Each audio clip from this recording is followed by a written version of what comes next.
Now, there's one thing that I really do like about both Jon Favreau and Dave Filoni. They like to stay in touch with the fan base. They like to keep the fans up to date, keeping them posted on exactly what their goals are, their ambitions are for Star Wars, and what's really on the horizon for this franchise, and what's really coming for both the TV shows and the movies and all the like. This is Mike Zero. Subscribe if you're new and like this video to see future Star Wars updates. I'm also on Twitter at Mike01. I thank you all so very much for the great and kind support, and let's get right into exactly what's going on with this entire situation.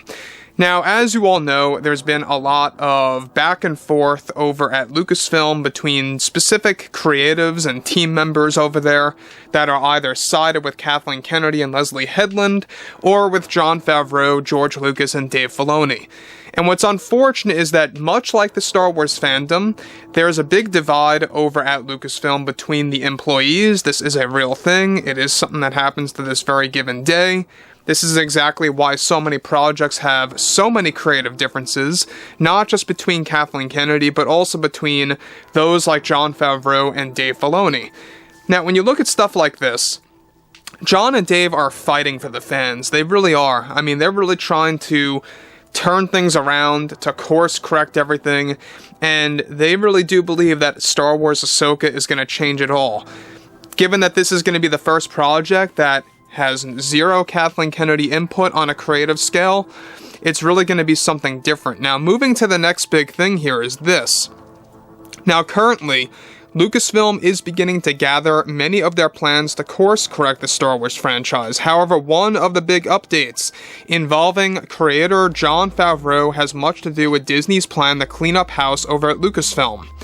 Now, though recently developments that have been surfacing for Favreau, he had the liberty to fire an entire creative team from The Mandalorian Season 4, who were loyalists of Kathleen Kennedy. However, recently the second phase of this occurred for the upcoming Dave Filoni Star Wars film, planned to eventually become a new trilogy. Now, Favreau got the approval to fire an entire team of Lucasfilm creatives from Bob Iger, and those high up at Disney as well, as they were not willing to work with a project that was going to focus on the return of Luke, Han, and Leia in Dave Filoni's Star Wars movie to create a brand new reunion for the three beloved characters. This comes at no surprise, as they were dedicated to Kathleen Kennedy and Leslie Headland's vision of Star Wars by detaching from George Lucas's philosophy of Star Wars. Now, let me stop right here for a sec. Now, I don't know if you guys know who Leslie Headland is. We talked about her just yesterday. We used to talk about her, by the way, a lot about a year and a half ago, where she was really heavily criticizing George Lucas and really criticizing the Star Wars fans for disliking The Last Jedi, calling them toxic and destructive of the Star Wars universe because they didn't agree with Rian Johnson's vision. To put it short here, and to not really, expand this too much, Leslie Headland is Kathleen Kennedy's right hand, basically, and she is a big, and I mean a big, Rian Johnson Star Wars fan. She loves The Last Jedi through and through. She believes it is a masterpiece, better than The Empire Strikes Back.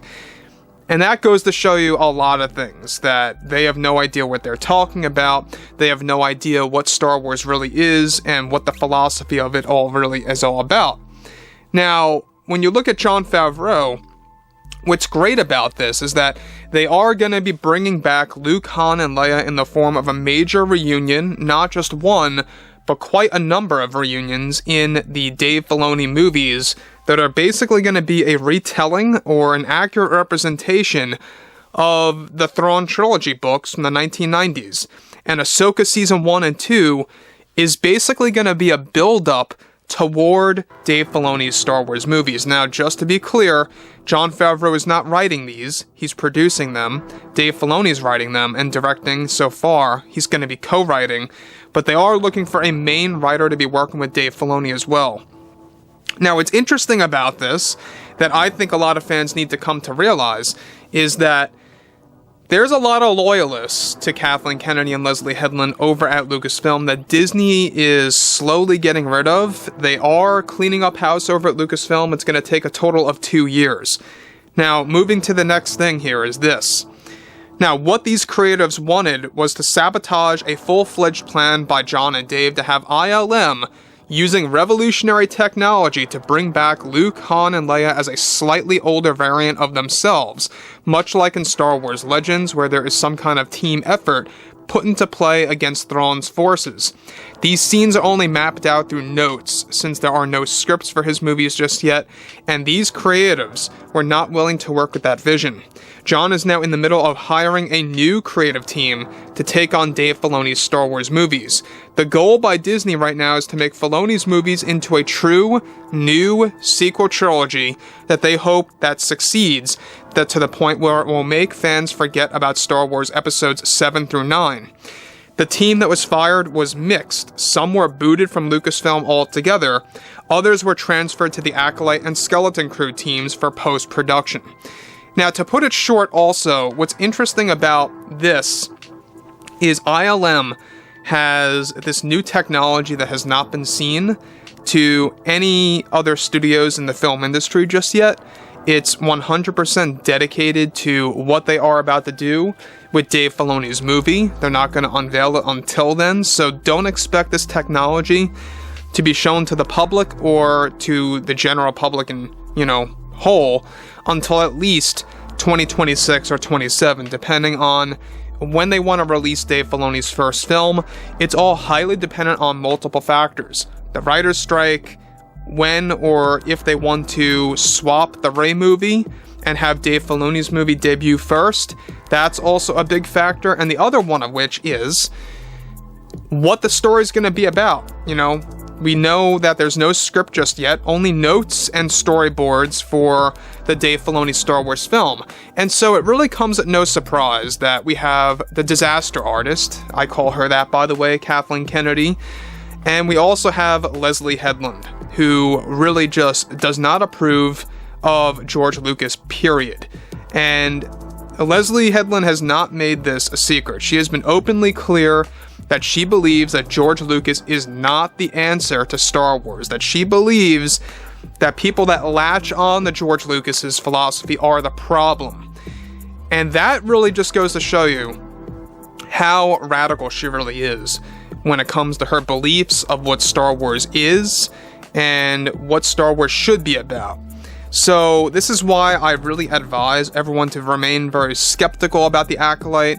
Try not to get too, overly excited about this series. I'm not trying to shift anybody away from getting excited about anything, but I'm just warning you out there that the Acolyte series is not going to be what you expect it is. This is a 100% Kathleen Kennedy and Leslie Headland driven machine to really kind of promote their agenda.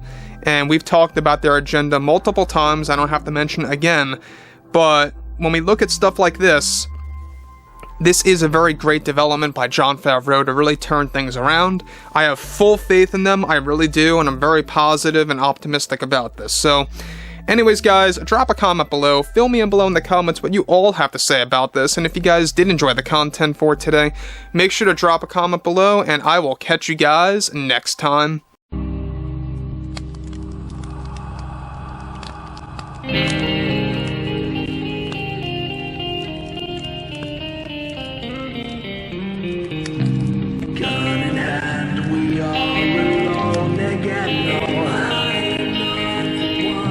From night to moon, we hear them moans again. No.